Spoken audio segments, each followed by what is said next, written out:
The transfer papers landed on Rin Solaris's desk like a bad joke. Draconis Station, Nursery Wing, immediate posting. He read them twice.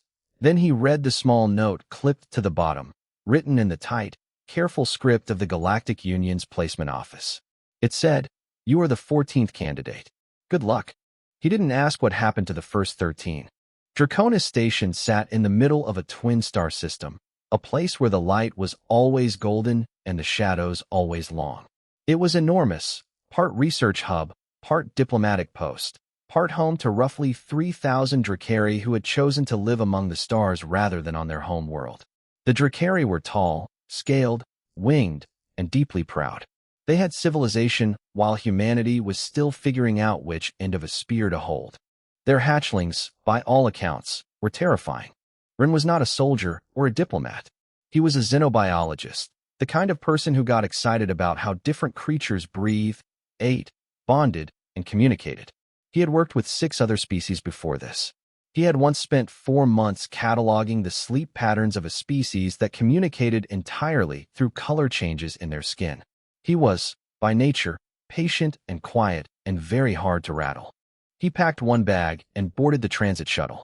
The nursery wing of Draconis Station was kept warmer than the rest of the station. Rin felt it the moment the corridor changed. The air thickened, turned slightly humid, and smelled faintly of something ancient and mineral, like hot stone after rain. The walls shifted from standard gray paneling to something smoother and darker, carved with old Dracari patterns that looped and coiled like sleeping serpents. Dr. Sala met him at the entrance. She was tall even for a Dracari, her scales a deep bronze, her eyes a shade of amber that made Rin think of old glass. She looked at him the way someone looks at a piece of furniture they have been told to accept, but have no intention of using. "You are the human," she said. "Rin Solaris," he said, and offered his hand. She did not take it. "You understand the parameters of this assignment. You will observe. You will not interfere with feeding schedules. You will not attempt to handle the hatchlings. You will report any distress behavior immediately." "Understood," Rin said. "The last human lasted 6 hours," Dr. Sala added. "The one before that, 3.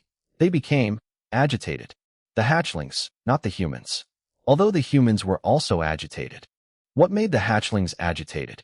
Dr. Sala looked at him as if the question was too simple to deserve an answer. "The presence of a non-Dracari. It is not natural to them. They are too young to reason. They only feel." Rin nodded slowly. "Can I go in?" She studied him for a moment. Then she stepped aside. The nursery was a wide, round room. The floor was warm to the touch even through the soles of his boots. Around the edges, raised stone platforms held nesting beds, soft, heated, shaped like shallow bowls. In those bowls, curled and sprawled and draped over each other like exhausted puppies, were 27 hatchlings. They were extraordinary. Some were gold, catching the amber light and throwing it back in small sparks. Some were silver, pale and almost luminous. There were blue ones and bronze ones, and in the far corner, the largest of them all, a deep violet with silver markings along her spine that caught the light like stitching. They were each about the size of a large dog. Their wings were still soft and folded tight against their bodies. Their eyes, when open, were huge and bright and full of something that felt, to Rin, almost like thought. He stepped through the door. Every single hatchling went silent. Not the silence of fear. He had seen fear in animals, the sudden freeze, the wide eye, the trembling. This was different. This was the silence of attention, of something so focused it forgot to breathe. 27 pairs of enormous eyes turned toward him. Dr. Sala had followed him to the doorway. He heard her breath catch. None of the hatchlings moved. None of them made a sound. They simply stared at him with the kind of absolute, complete focus that felt ancient, the way a mountain feels ancient, the way deep water feels ancient. Rin stood very still. He did not back away. He did not speak. He simply existed in the room, quiet and warm and present, and he let them look. The violet hatchling in the corner lifted her head. Her eyes found his. She held his gaze for a long moment. Then she settled her head back down onto her folded forelegs, closed her eyes, and exhaled a slow breath that smelled of warm stone. One by one, like small fires finding their rhythm, the other hatchlings did the same. Dr. Sala stood in the doorway and said nothing for a very long time. When she finally spoke, her voice was lower than it had been before. Quieter. "They have never done that," she said. Rin turned to look at her. "Done what?" he asked. "Gone calm," she said. "For anyone." He looked back at the room full of sleeping hatchlings, their sides rising and falling in slow, steady rhythm, their little wings twitching occasionally in whatever dreams young dragons dream. "Oh," he said softly. He pulled his small field notebook from his pocket, found a clean page, and began to write. 3 days passed. Nobody came to remove Rin from the nursery. This was partly because Dr. Sala kept forgetting to file the evaluation report, and partly because every time she thought about filing it, she went back to stand in the doorway and watch what was happening inside, and then she forgot again. What was happening was difficult to describe. The hatchlings were not afraid of Rin. They were not aggressive toward him. They were not indifferent either, the way young creatures sometimes tolerate a presence that poses no threat. They were interested in him. Deeply, quietly, thoroughly interested, the way scholars are interested in something they have spent a long time looking for. They watched him write in his notebook. They followed him when he moved to different parts of the room. The gold ones pushed at each other for position near his feet. The silver ones were more cautious but crept closer each hour. The blue hatchlings had taken to sleeping in a loose pile approximately 2 meters from wherever Rin chose to sit. And the violet one, the big one, the one Rin had quietly begun to think of as Nara, because she had the posture of someone important. Nara had moved her sleeping spot 3 times over 2 days, each time a little closer. On the morning of the 3rd day, Nara walked across the room and pressed her nose against Rin's left hand. He did not pull away. She inhaled slowly. Her nostrils were wide and dark and capable of picking up chemical information at a level far beyond what any human instrument could match. She breathed him in for almost a full minute, and her expression shifted through something Ren could not read. Not quite recognition, not quite surprise. Something older than either. Then she pressed the flat of her broad, warm head against his palm and stayed there. Ren rested his hand gently on her head. She was very warm. Her scales were smoother than they looked, and the silver markings along her skull were raised just slightly, like old scar tissue or very fine writing. He wrote in his notebook, Day 3. Subject N, initiated contact. Tactile comfort-seeking behavior. Possible recognition of non-threat status? Or something else? Need more data. Dr. Sala, watching from the doorway, sent an urgent message to Elder Doss. Elder Doss appeared on the holographic communication panel in the corridor outside the nursery. He was ancient, old enough that his scales had gone pale at the edges, a silver white that meant great age among the Drakari. His eyes, however, were sharp. He listened to Dr. Sala describe what she had seen, and he was very quiet for a long time after she finished. "Show me," he said. She turned the panel so he could see through the nursery doorway. Rin was sitting cross-legged on the warm floor. Nara's head was in his lap. 2 gold hatchlings were pressed against his right side. A bronze one had fallen asleep draped across his boots. Elder Doss made a sound that Dr. Sala had never heard from him before. It was low and rough and came from somewhere deep in his chest. "What is it?" she asked. "The Wormkeeper texts," he said. "The 3rd volume. You have read them." "As history," she said. "As mythology." "Read them again," he said. "Tonight. The passage about the chest fire. The passage about the young knowing before they are told." He paused. "I believed, as most of us believe, that the prophecy described a Drakari subspecies. A lost line. Something that might return." He paused again. "I may have been wrong about that." Dr. Sala looked through the doorway at the human sitting quietly among her hatchlings. "You think the texts are talking about humans?" "I think," Elder Doss said carefully, "that it is possible the texts were always talking about humans, and that we never considered it because the idea seemed too strange." He was quiet for a moment. 3,000 years of searching for something, and perhaps it was walking around on 2 legs the entire time. Dr. Sala returned to the nursery doorway. Rin had not moved. He was still writing in his notebook, his pen moving in small, careful loops, and Nara's eyes were half closed, watching the movement of his hand with the focused contentment of someone who has found exactly where they wanted to be. The other hatchlings had arranged themselves in a loose, drowsy ring around him. The room was quieter than Dr. Sala had ever heard it. Usually the nursery was full of small sounds, the scratch of claws, the chirp and whistle of hatchling communication, the occasional sharp cry that meant someone had been stepped on. Now there was only the soft, even sound of many small creatures breathing in sync. Dr. Sala had worked in this nursery for 11 years. She had seen hatchlings calm for their parents. She had seen them calm for the warmth of the nesting stones. She had seen them calm, occasionally, for Elder Doss himself, who had a particular low resonance in his voice that the very young responded to. She had never seen them calm like this. This was not the calm of familiarity or learned trust. This was the calm of something recognized, something the hatchlings did not need to learn because they already knew it, somewhere beneath thought, beneath instinct, in whatever place the oldest knowledge lies. She went to find the third volume.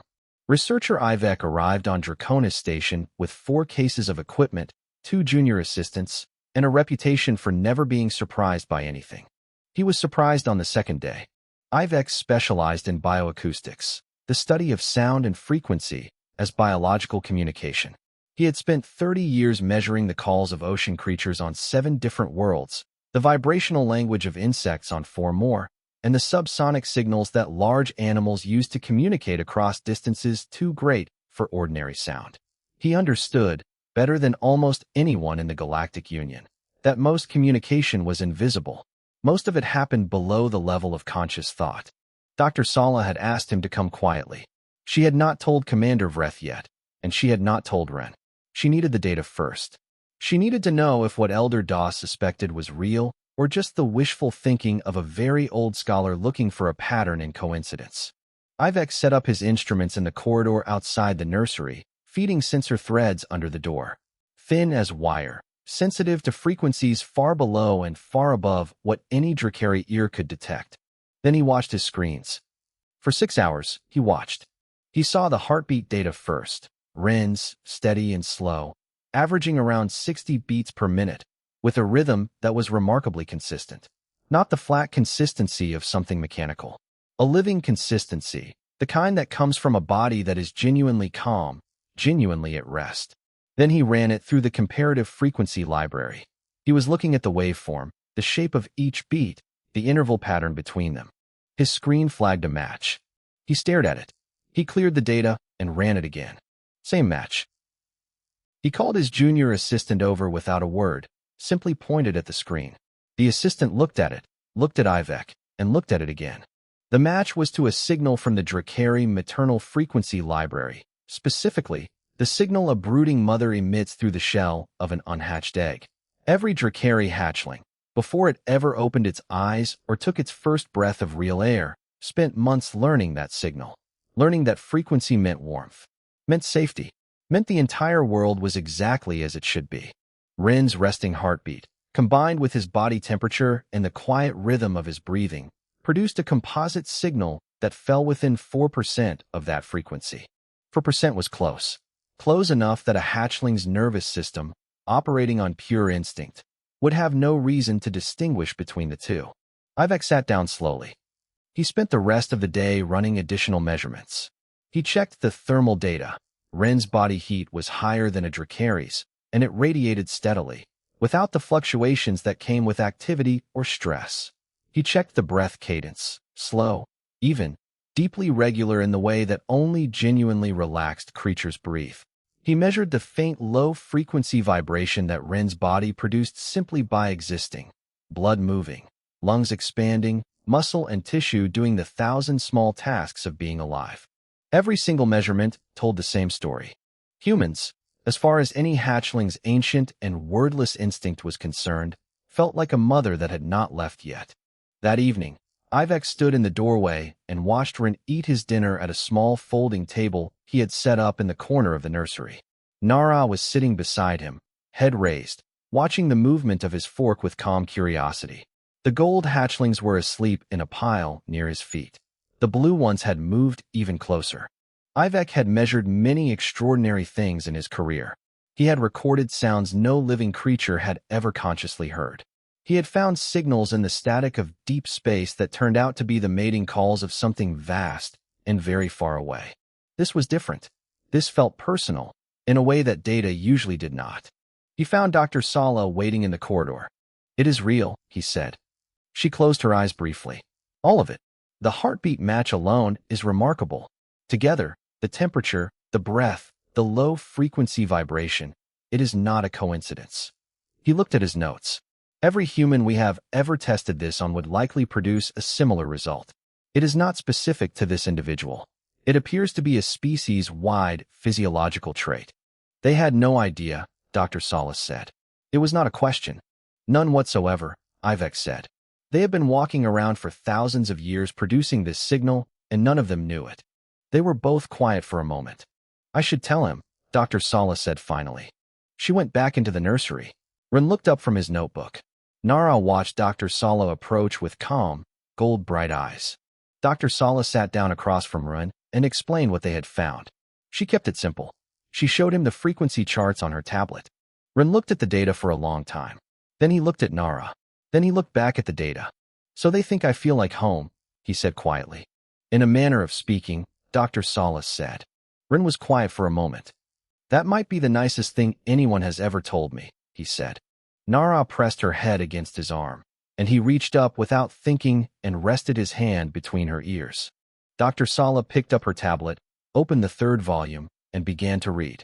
The third volume of the Wormkeeper text was 700 years old, written in a dialect of Old Drakari that required a specific translation key to read properly. Elder Doss had that key. He had spent 40 years studying those texts, mostly because the academic consensus was that they were allegory, and he disagreed, and proving things that everyone else thought were settled was his particular joy in life. He translated the relevant passage in one sitting and sent it to Dr. Sala before dawn. She read it standing at her desk, still in her sleeping robe, her tea going cold beside her. The passage read, "Soft-skinned and fireless, short-lived as a season, they carry in their chests a warmth that does not burn. The young will know them before any word is spoken. The young will know them as they know the shell, as the first warm thing, as the first safe thing. Do not seek them among the great and the powerful. They will come quietly, as they always have, as warm things do." Dr. Sala read it 3 times. Then she went to find Commander Vreth. Vreth was a large Drakari with deep blue scales and the kind of stillness that came from 30 years of military command. He did not startle easily. He had been briefed on the situation in pieces, the humans posting, the hatchling behavior, Ivex frequency data, and he had received each piece with the careful, unreadable expression of someone deciding how alarmed to be. Dr. Sala put the translation in front of him. He read it. Then he read Ivex report. Then he sat back in his chair and looked at the ceiling for a while. 3,000 years, he said finally. Give or take, Dr. Solis said. We were looking for another dragon line. A lost subspecies. Something with wings and scales and fire. We were looking for something that looked like us, Dr. Sala agreed. That is usually where the search goes wrong. Vreth was quiet for another long moment. I want to speak with him. Ren was in the nursery, as he always was now. He had started bringing a small cushion for the floor, and a second one that Nara had claimed within the first 10 minutes. She was using it as a chin rest, and had shown no intention of returning it. Commander Vreth stood at the nursery doorway the way powerful people stand in places they are uncertain about, straight and composed on the outside, recalibrating on the inside. Ren looked up from his notebook. Commander, I would like to speak with you, Vreth said, if you have a moment. Ren looked at the pile of hatchlings currently arranged around him. I can probably free up a minute, he said. Vreth stepped into the nursery. The hatchlings watched him. They knew him, were comfortable around him, but their attention did not shift from Ren. Not really. They were aware of Vreth the way a fire is aware of a room. Ren was what they were oriented toward. Vreth crouched down, which put him closer to Ren's eye level, and, he understood suddenly, was a thing he had never done in front of a non-Drakari before. He found he did not mind. I want to ask you something, Vreth said, and I want you to answer honestly, not diplomatically. I'll try, Ren said. What do you think of dragons? Ren did not hesitate. He looked around the room, at the gold hatchlings pressed against his side, at the bronze one sleeping on his cushion, at Nara watching him with those enormous, ancient eyes, and he said, simply and without any performance, I think they are extraordinary. I think I am very lucky to be in this room. Vreth studied him. In 30 years of military service, he had become extremely good at identifying when someone was telling the truth. There was a specific quality to honest speech that had nothing to do with words. It lived in the timing, the stillness of the body, the absence of calculation. Ren had that quality. He was not managing his impression. He was just answering the question. The texts say your people carry warmth that does not burn, Vreth said. I am beginning to understand what that means. Rin tilted his head slightly. What does it mean, do you think? Vreth looked at Nara, who had moved to press her flank against Rin's left side, a posture the commander recognized as the one hatchlings used with their parents in the deep security of the nest. It means you are not dangerous, he said. And you know it, and you are not ashamed of it. Among my people, that is very rare. He paused. Among most peoples, it is very rare. Rin seemed to think about that. I don't know if I'd call it not dangerous. Humans can be quite dangerous when we need to be. But you came here without any of that, Vreth said. You came here with a notebook and a cushion. Rin smiled. 2 cushions. Nara took one. Vreth made a sound that, from a Drakari, meant something close to reluctant amusement. He stood, straightened, looked at the room once more. I will need to report this to higher authority, he said. You understand. Of course, Rin said. Vreth turned to go, then stopped. He stood at the doorway with his back to the room for a moment. For what it is worth, he said, without turning around, I am glad you came. I did not expect to say that. He left. Nara put her head back in Ren's lap. He picked up his pen and kept writing. Grand Matriarch Asala had ruled the Drakari for 61 years. She was old enough to have attended 3 different galactic treaties, survived 2 internal succession crises, and outlasted 5 different Galactic Union administrations. She had a well-known preference for cutting through ceremony and getting to the actual point of things, which made her widely respected and occasionally feared. When Commander Vretha's report reached her, she read it once, set it down, and told her staff to prepare the ship. Her arrival at Draconis Station caused immediate concern at the diplomatic level. Grand Matriarchs did not travel to research stations. They sent representatives, emissaries, carefully worded statements. They did not pack a travel case and show up in person within 4 days of receiving a report. Ambassador Feln, the Galactic Union's liaison for Drakari relations, spent most of the journey to the station composing increasingly urgent messages to his superiors about the political sensitivity of the situation. The Drakari, he argued, would see the Wormkeeper findings as a form of cultural leverage for humanity. Humans might use it as a bargaining position. The power balance of the entire Union's eastern sectors could shift. He received polite acknowledgments and no instructions whatsoever. Grand Matriarch Asala arrived in the station's main docking ring at midday, accompanied by 6 guards and Elder Das, who had specifically requested to come and had been in an excellent mood ever since, because he had been right about the text for 40 years and intended to enjoy the moment properly. She was shorter than Run had imagined. He had been given approximately 30 minutes' notice that she was coming, which was enough time to fold his field notes, straighten his jacket, and be standing in the corridor outside the nursery when she arrived. The hatchlings had not been told anything, but they had gone quiet again the moment Rin stepped out, as though the room itself missed him when he left. Grand Matriarch Asala walked down the corridor with the unhurried pace of someone who was always exactly on time. She stopped in front of Ron and looked at him.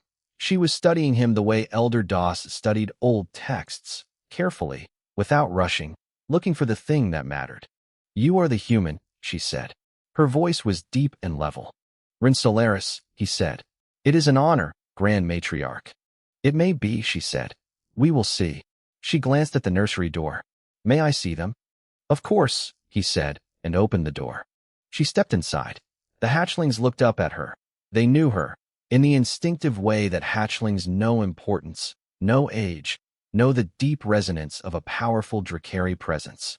They were respectful, attentive, not calm. Then Rin followed her in. And the room went soft and quiet, the way it always did. Asala watched. She stood very still and watched the gold hatchlings drift toward Ren like planets finding their orbit. She watched Nara lift her head, locate him, and relax back into her resting position with the satisfied look of something that had simply confirmed the world was in order. She watched for a long time. Then she turned to Run and said, "Walk with me." They walked the corridor outside the nursery, just the 2 of them, which made Ambassador Feln visibly anxious from 15 meters away. Elder Doss, beside him, looked serene. "I want to ask you something," Ursula said. "And I do not want a diplomatic answer. I can find those anywhere." "All right," Rin said. "Why did you come here?" "Not the institutional reason. The real one." Rin walked a few steps in silence. "Because it was a problem nobody could solve," he said. "Every other species tried and couldn't make it work. Someone had to try again. I thought, if I was patient enough, if I was quiet enough, maybe it would work." He paused. "Honestly, I was curious. I wanted to meet them." Ursula was quiet for a moment. "You wanted to meet hatchlings." "I wanted to meet dragons," he said simply. "At any age." What was not said in Ren's answer was anything about himself. No ambition, no agenda, no awareness of how the moment might be recorded or remembered. She stopped walking. He stopped beside her. "There are those among my people," she said, "who want this information suppressed, who believe that what has been found here gives your species an unfair claim on Drakari culture, on our children." She looked at him steadily. "What would you say to them?" Rin considered it. "I would say that I didn't choose to have this effect on the hatchlings. It's just what I am, what all humans apparently are. We can't use it as a claim any more than the sun can claim the flowers that grow toward it." He looked back toward the nursery. "They're not mine. I know that. I just happen to be warm." Ursula was quiet for a long moment. Then she said, "That is a better answer than any of my advisors gave me." She turned back toward the council chamber, and Rin understood the conversation was over. The Warmkeeper Accord was announced 3 days later, a formal, historic partnership between the Drakari people and humanity, the deepest interspecies agreement in Galactic Union history. Ambassador Feln spent the entire announcement looking like someone who had prepared for a crisis that had decided not to show up. Elder Doss spent it smiling. 1 year moved quickly, the way time moves when there is always something worth doing. The nursery program had expanded.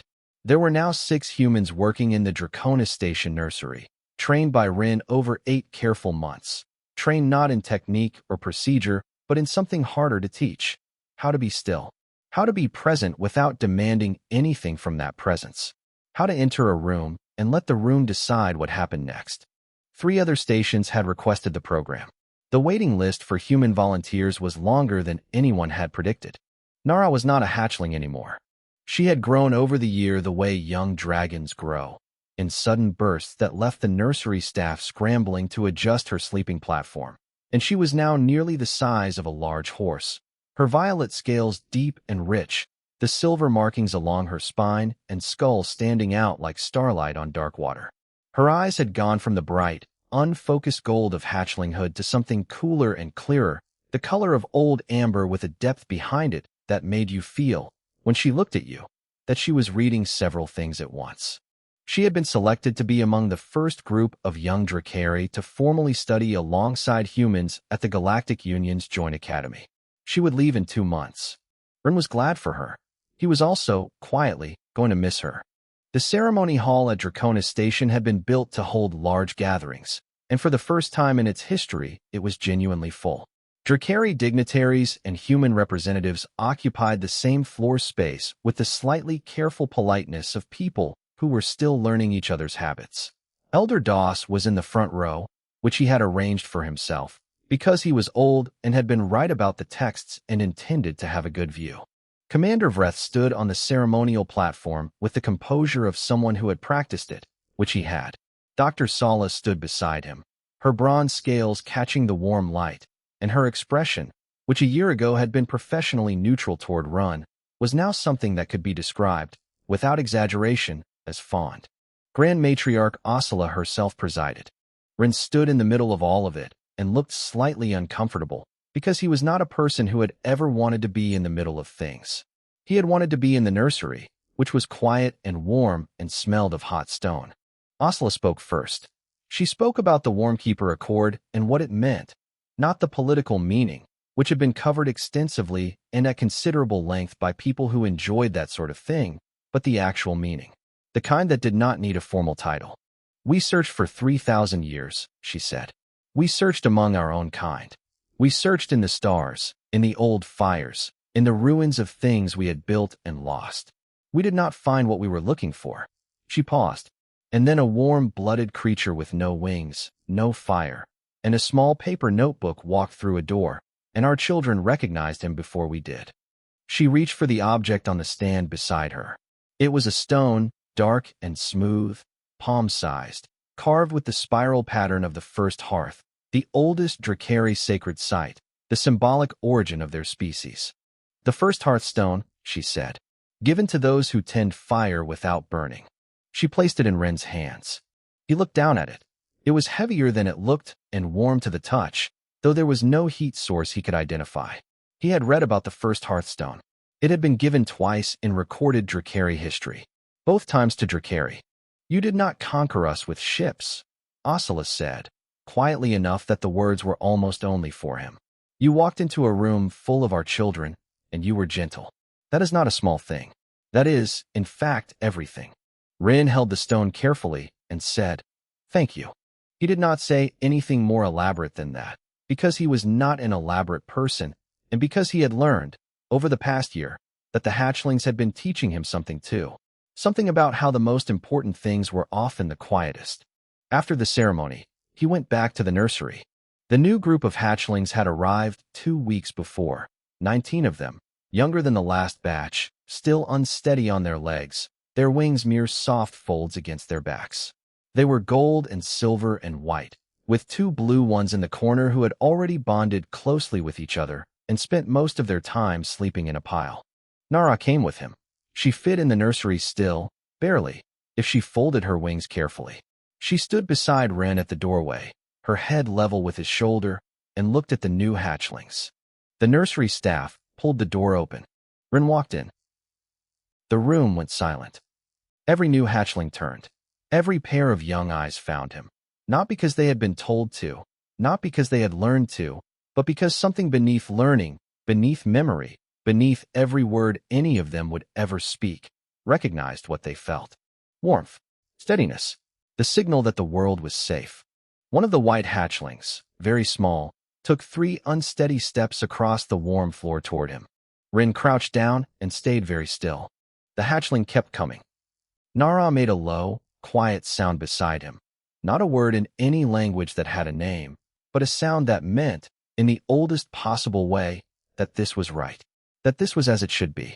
Some things are older than language, older than civilization, older than the 1,000-year arguments about which species mattered and which did not, about who had earned what place among the stars. The instinct to move toward warmth is older than all of it. And the humans, without knowing it, had been warm the whole time.